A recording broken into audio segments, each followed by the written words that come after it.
14 फरवरी 2019 की तारीख। Jammu Srinagar national highway पर सीआरपीएफ का एक कन्वॉय गुजर रहा था। 78 गाड़ियां और 25,500 से ज्यादा जवान।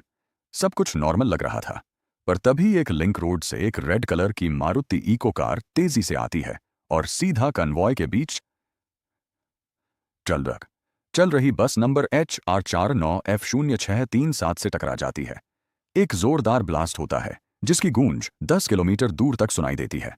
कुछ ही सेकंड्स में बस का नामो निशान मिट जाता है और सड़क पर फैल जाता है सिर्फ मलबा और खून। यह कोई एक्सीडेंट नहीं था, यह एक वेल प्लान्ड कॉन्स्पिरेसी थी जिसे हम ब्लैक डे के नाम से जानते हैं। लेकिन सवाल यह है कि आखिर इतनी बड़ी सिक्योरिटी के बावजूद यह कार वहां पहुंची कैसे?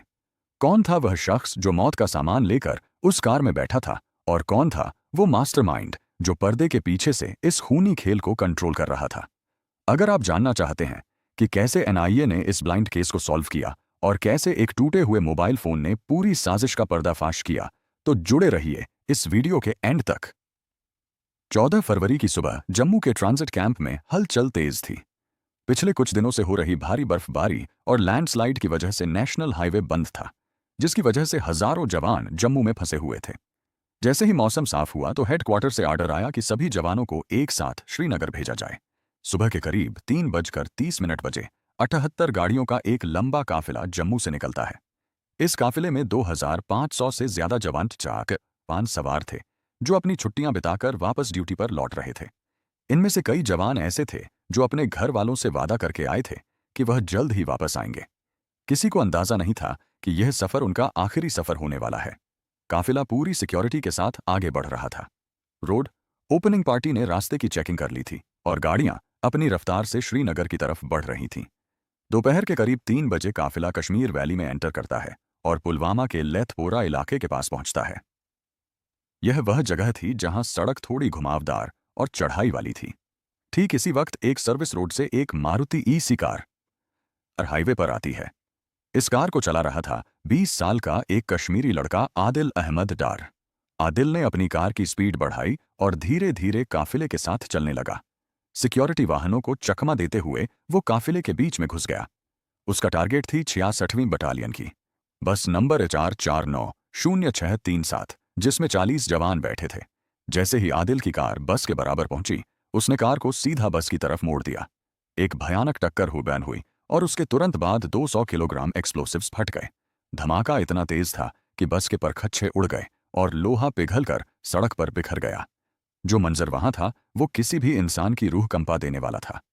ब्लास्ट के बाद वहां सिर्फ धुएं का गुब्बार और चीख पुकार थी।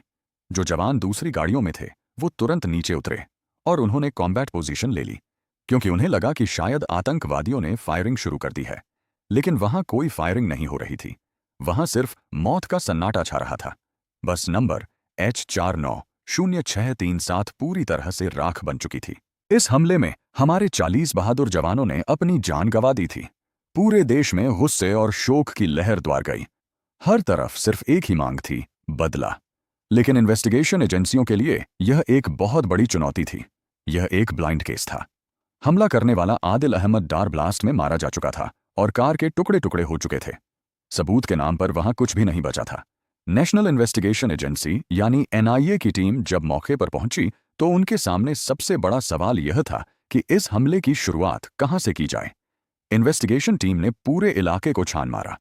मैटिकुलर सर्च के बाद उन्हें मलबे के ढेर में एक बहुत छोटा सा मेटल का टुकड़ा मिला। यह टुकड़ा उस मारुति इको कार के शॉक अब्जॉर्बर का था। इस छोटे से टुकड़े ने इन्वेस्टिगेशन की दिशा ही बदल दी। इस पर कुछ नंबर लिखे हुए थे जो शायद आग की वजह से धुंधले हो गए थे, लेकिन फोरेंसिक एक्सपर्ट्स की मदद से एनआईए ने इन नंबरों को डिकोड कर लिया। यह इंजन नंबर और चेसिस नंबर का हिस्सा थे। यही वह पहला सुराग था जिसने एजेंसियों को उस दरिंदे तक पहुंचने का रास्ता दिखाया जिसने इस कार को खरीदा था।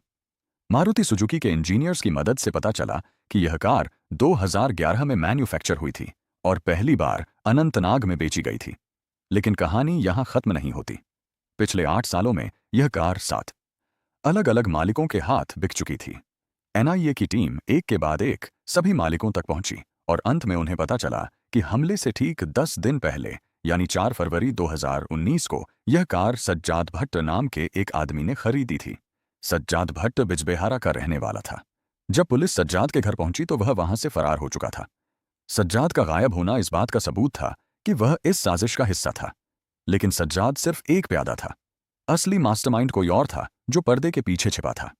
एजेंसियों को इंटेलिजेंस इनपुट्स मिल रहे थे कि इस हमले के पीछे जैश-ए-मोहम्मद का हाथ है, लेकिन प्रूफ चाहिए था। तभी एक एनकाउंटर में सिक्योरिटी फोर्सेस को एक बड़ी कामयाबी मिली। एक मुठभेड़ में जैश के कुछ आतंकी मारे गए और उनके पास से एक टूटा हुआ मोबाइल फोन बरामद हुआ। आमतौर पर ऐसे टूटे हुए फोन बेकार होते हैं, लेकिन एजेंसियों ने इसे CERTIN के एक्सपर्ट्स के पास भेजा। जब इस फोन का डाटा रिकवर किया गया तो उसने इन्वेस्टिगेटर्स के होश उड़ा दिए। इस फोन में फोटोज और चैट्स का ऐसा खजाना था जिसने पूरी साजिश की परतें खोलकर रख दी। पता चला कि इस हमले का मास्टरमाइंड पाकिस्तान से आया हुआ एक टेररिस्ट था जिसका नाम था उमर। उमर कोई मामूली आतंकी नहीं था, बल्कि वो जैश के चीफ मसूद अजहर का अपना भतीजा था। उमर पाकिस्तान से स्पेशली इस मिशन के लिए भारत भेजा गया था। उसने अफगानिस्तान के ट्रेनिंग कैंप्स में अल-कायदा और तालिबान के साथ मिलकर एक्सप्लोजिव्स बनाने की ट्रेनिंग ली थी। अप्रैल 2018 में वो सांबा सेक्टर के रास्ते बॉर्डर क्रॉस करके भारत में घुसा था। उसने अपने साथ RDX और हाई ग्रेड एक्सप्लोसिव्स की तस्करी की थी।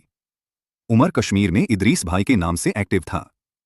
डाटा से पता चला कि उमर ने पुलवामा के लोकल लड़कों को ब्रेन वॉश किया और उन्हें इस हमले के लिए तैयार किया।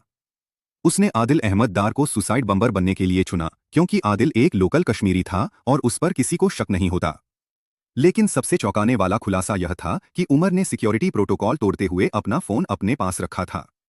उसके पाकिस्तान बैठे हैंडलर्स ने उसे फोन डिस्ट्रॉय करने को कहा था, लेकिन उमर एक लड़की के प्यार में पड़ गया था जिसका नाम था इंशा। इंशा पुलवामा की रहने वाली थी और वह उमर को लॉजिस्टिक्स प्रदान कराती थी। उमर इंशा से बात करने के लिए वो फोन यूज करता था और यही गलती उस पर भारी पड़ गई। इंशा जान और उसके पिता तारिक अहमद शाह ने ही आतंकवादियों को अपने घर में पनाह दी थी। यही वह घर था जहां हमले से पहले आदिल अहमद दार ने अपना आखिरी वीडियो रिकॉर्ड किया था, जो बाद में वायरल हुआ। रिकवर किए गए डाटा से पता चला कि यह साजिश कितनी गहरी थी। बॉम्ब बनाने के लिए अमोनियम नाइट्रेट और एल्यूमिनियम पाउडर का इस्तेमाल किया गया था। हैरानी की बात यह थी कि इन केमिकल्स को ऑनलाइन शॉपिंग वेबसाइट अमेजन से ऑर्डर किया गया था ताकि किसी को शक न हो। वाइजुल इस्लाम नाम के एक शख्स ने अपने अकाउंट से यह ऑर्डर प्लेस किया था। पुलवामा में शाकिर बशीर के घर पर आईडी को असेंबल किया गया। उमर, जो कि एक आईडी एक्सपर्ट था, उसने खुद अपने हाथों से बॉम्ब बनाया। कार को मॉडिफाई किया गया और उसकी पिछली सीट्स हटाकर वहां एक्सप्लोसिव्स से भरे कंटेनर्स फिट किए गए। लगभग 200 किलोग्राम एक्सप्लोसिव्स उस छोटी सी कार में भरे गए थे। 14 फरवरी से पहले इन्होंने हाईवे की रेकी की और काफिले के आने का इंतजार किया। मौसम खराब होने की वजह से उन्हें कुछ दिन रुकना पड़ा, जो उनके लिए फायदेमंद साबित हुआ क्योंकि जब हाईवे खुला तो काफिले का साइज बहुत बड़ा था। जिस दिन हमला हुआ उस दिन सुबह आदिल अहमद दार नहाया धोया और नए कपड़े पहने। उसने अपने घर वालों के लिए एक वीडियो मैसेज रिकॉर्ड किया और फिर मौत की गाड़ी लेकर हाईवे की तरफ निकल पड़ा। उमर और दूसरे हैंडलर्स लगातार उसके टच में थे और उसे गाइड कर रहे थे। जैसे ही काफिला पास आया, आदिल ने बिना किसी हिचकिचाहट के बटन दबा दिया और खुद को उड़ा दिया।